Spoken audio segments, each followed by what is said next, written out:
I have both the season sets and the Dragon boxes, partially because I'm a hardcore Dragon Ball Z fan, so I go a little crazy for stuff like that. But it's funny too because I was really pissed off at Funimation for releasing the Dragon Ball Z Blu-rays because I felt, dude, you don't release those right when the Dragon boxes are coming. Hold off on that. And people got pissed at me for that one, saying, "No, we want those Blu-rays." Why? You have the Dragon boxes. That's great quality there. You can get the season set still for cheap quality. You don't need these Blu-rays. Because I wanted them to release the Dragon Ball Dragon boxes, Dragon Ball GT Dragon boxes, and the Dragon Ball Z movie Dragon boxes first. Yeah. And the Kai is rather superior, in my opinion, than the Funimation season sets. I mean, the dialogue is better, in my opinion, and well, I haven't come across the later, the Frieza saga of Kai, but I mean, like I said, I own the 26 episodes of Kai. Basically, I've gotten right at the point where Vegeta has just killed Zarbon, so it wrapped up there. And the footage that I have seen of Frieza, it's superior to the Funimation, because the one thing I didn't like about Frieza was that he seemed like your average bully. Sure, he's supposed to be this dictator. Nobody can really challenge him. He's too powerful to be taken down. And yet, when someone challenges him, like Goku, he gets offended and says, you're a worthless monkey. You're beneath me. In the Kai version, he comes off as a ruthless and intimidating, intelligent character. Yeah, I mean, Frieza, Kai, the thing is, Dragon Ball Kai Frieza is by far better, especially the voice acting. This is one thing that, when I used to be a Kai hater a while back, I've said before I used to be a Kai hater, then I decided to say, you know what, let's watch a few episodes, see how it goes. I watched a few, I started to get into it, and keep in mind, this was the Toonza version. I was watching the Toonza version because I don't have the Nicktoons version, so I was just watching the Toonza version going, right. Okay, except for all the goddamn censorship, this isn't that bad. So I went out and bought the Season 1 Part 1, and it was good. I was like, wow, they did a really good job on this. It had a faster pace going in. It had a speed of, I would say, Yu Yu Hakusho. That's how I look at it. Yeah, I mean, and I've seen a few interviews in the whole debate of people who hate Kai versus the people who love it. And what was the voice actor for Krillin? I don't know his name, but he was the one who I watched the clip on YouTube, and he was discussing how there's two different versions. There's the kiddie version that's on the WB for the weekend, and then there's the DVD sets, and he says, well, the one thing he didn't like was that he had to basically be a rehash of the Funimation from back in the day of dumbing down the dialogue. For example, he mentioned when the Nameks were, killed. In the kid friendly version, it's they put them to sleep. They're napping. In the DVDs and Blu-rays, they're dead. Yeah, I mean, that's the thing. This is something I want to bring up, though, about Kai Harris, how they say the language now, just because you swear it doesn't make you mature. This is one thing that bugs the crap out of me about them, is about Kai Harris when they say that.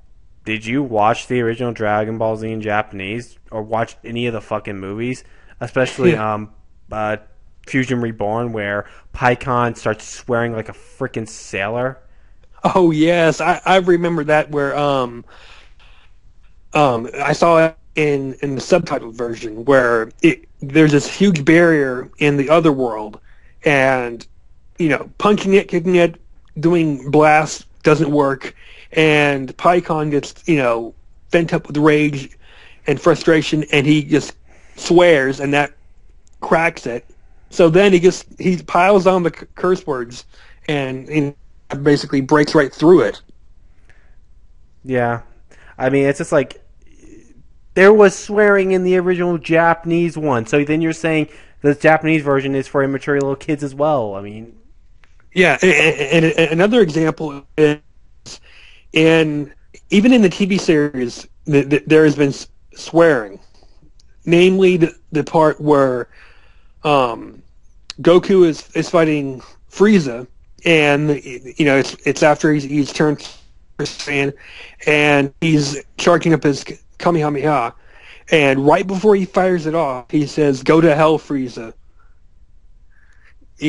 Swearing right there. I think even Vegeta swore when I think when he was trying to escape from Earth, when he was crawling to his space pod. I believe he swore. yeah, I mean, this is the thing. See, I know people have been bugging me about the whole what's better, Dragon Ball Z and the Ocean Dub verse. This is kind of the thing about Dragon Ball Z.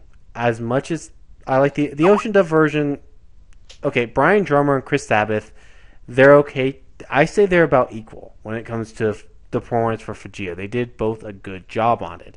Chris Sabbath took him time, but he really improved. This is the thing about the Funimation version. When they got to the Buu Saga, that's when the dub was at its best. The original Funimation dub was at its best was during the Buu Saga. It was at its worst when it was at the Frieza Saga. Yes. It got better during the Cell Saga, but was still poorly done. It still had problems. Sean Schimmel was still forcing a lot of his lines at times. I know it irritates me when it's just people. I get really annoyed with it. It's like, yeah. Well, I mean, while people get still really, this is another thing too. Is like the whole Sean Schimmel's the worst Goku. It's like, no, he's not. Kirby Morrow is the worst fucking Goku. I'm sorry, that guy was horrible as Goku, and he'll. You're talking about from the Ocean Dub, right? Yeah, when Kirby Morrow did Goku's voice during the Cell Saga and Buu. You tell me that they actually voiced the characters long after? Yeah, the Ocean Dub actually started. They actually continued the dubbing of it. I'm not sure if they had finished. I'm not too sure what exactly happened, but apparently, I guess Ocean. Shit, what was it again? I mean, they might finish the dub. I don't know. It's just something that happened, and Ocean Dub still had the Cell Saga and Buu Saga dubbed. They didn't have the Frieza Saga dub, though. That was the one thing that the Ocean Dub didn't have, is the Frieza Saga. But they had the other two dubbed, and the voice acting got worse. Much worse. I will say that the voice acting was horrible for Dragon Ball Z and Ocean Dub between the Cell Saga and Frieza and Buu Saga. It was really bad, especially Kirby Morrow's Goku, which is horrible. I'll show you a video of it. Yeah.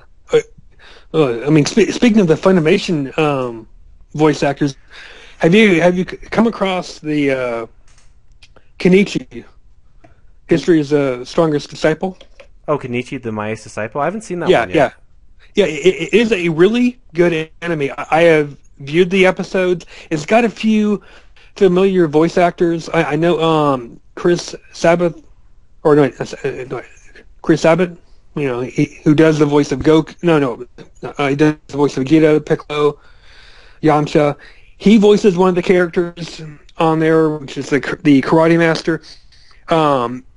It's a really good martial arts anime. I mean, it's got a pretty solid story to it. It's got a little blend of mature audience to it, not heavily, just a little smidge. What I like about it, besides the fact that you've got this weakling character who it basically starts out with him joining the karate club, and I believe it's his first year of high school, and he's basically deemed a weakling, a worthless worthless fighter, and he joins the karate club. And instead of being treated as an equal to the other classmates, he's just basically let in to be the punching bag, to be knocked around, and he's reading from instruction booklets to learn karate, and he's not getting anywhere. So then he comes across this big-boobed blonde fighter who basically whoops his ass on the first day they come across by accident. He meets up with her. He actually runs into her, not like bumps into her, but he comes across her. He tries to say hello, but he makes the mistake of getting from behind her. And in her point of view, is she's basically in that training mode of if someone comes behind you, you attack them, and she basically knocks him on his ass. She extends her arm, clocks him, does a clothesline on him, knocks him to the ground, and that's just by instinct. And they throw that little in-joke there where sometimes he'll come right up behind her and not intend to, and she'll whoop his ass. He falls for her. He ends up going to. He comes across the dojo where her grandfather runs, and it's basically this is where the whole theme of the show is. You've got kempo artist, sword master, karate expert. The list goes on, and it's thorough training. But it's not simply that attracts me to it. It's the role reversal, where the main character, he's got this little sister, and how the typical thing is having the big brother being protective of the younger sibling. They role reverse that. She's the one who's protective of him. He's madly in love with the granddaughter, but she doesn't really notice that he's around. I mean, they make little hints that she's attracted to him, and he's attracted to her, but there's nothing that's connecting. And he's down in the dumps about it, and she's offended by it. There's one episode where he brings it up. He talks about her at the house, and she goes, "You're still stuck on Blondie," and she hates the fact that he's drawing toward her, that she's got big breasts, and and then there's the father who likes that his son is learning martial arts and trying to stick up for himself, but the rather comedic element with him is that he's got this shotgun. I mean, every once in a while, he'll just, if some bad news is coming around to where the mother might suspect that the son is not being treated right, the father gets all protective and cue in Sebastian, the shotgun. I mean, it's a rather humorous in-joke. I mean, the wall opens up, gun extends out. You'd have to see it. I mean, it's a really good show. I mean, it's got a central plot that later introduced the backstory of the main character. I don't know if they make a season. Well, no, yeah, they made a season 2, I believe. But I don't know if they're going to go any further than that. The manga goes well beyond where the anime goes, but I highly recommend it. I'm tripping over my words here. I recommend you give it a shot. I mean, check it out. I think all the episodes are on YouTube, and they're on Netflix, I believe. Well, I was gonna watch that one eventually one day when I had. Right now, I'm watching. Watching a few things. I'm watching Bamboo Blade right now, which is pretty good. What bamboo? You said Bamboo Blade? Bamboo Blade. It's an interesting series. A bunch of it's Kendo. There's a bunch of girls in a Kendo club. Their master is teaching them. He made a bet with his friend if he can get if his 5 girls versus his friend's 5 girls to duke it out in a Kendo match. If he wins, he gets sushi for a year. If his friend wins, he gets a trophy. So it's a good one. It's a really fun one to watch. I'm enjoying it a lot because you got some interesting characters here, which is a nice thing. But yeah, that one. Another one I recommend: Tsubasa Reservoir Chronicles. Yeah, I'll look up those. I don't know if they're on Netflix. Do you have Netflix? Yeah, I have Netflix. I'm not sure if Tsubasa is on there. Bamboo Blade might, but Tsubasa is a good one. You might want to pick that one up on Blu-ray. That one's a fun one to pick up.